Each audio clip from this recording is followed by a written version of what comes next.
আরজিকর মেডিকেলে চিকিৎসক ছাত্রীর ধর্ষণ ও খুনের প্রতিবাদে এবং আগামী রবিবারের মধ্যে এই ধর্ষণ ও খুনের সঙ্গে যুক্ত সমস্ত দোষী ব্যক্তিদের গ্রেফতার ও দৃষ্টান্তমূলক শাস্তির দাবিতে শনিবার মেদিনীপুর শহর জুড়ে প্রতিবাদ মিছিল করল তৃণমূল। এদিন শহরের বিদ্যাসাগর হল থেকে এই প্রতিবাদ মিছিল বেরিয়ে মেদিনীপুর শহর পরিক্রমা করে।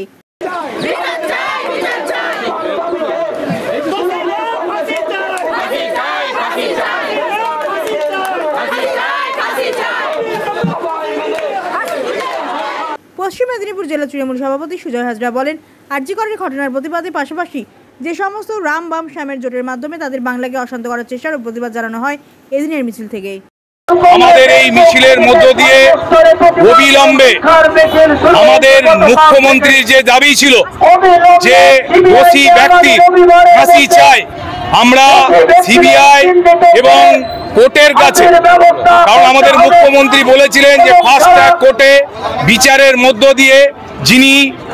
এই কাণ্ডের সঙ্গে যুক্ত বা যারা যারা যুক্ত থাকবে তাদের প্রত্যেকের আমরা ফাঁসি চাইব,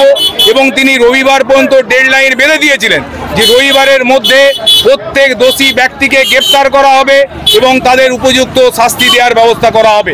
এখন সিবিআই যে দায়িত্ব নিয়েছে, আমাদের দাবি রবিবারের মধ্যে সিবিআইকে প্রত্যেক দোষী ব্যক্তিদের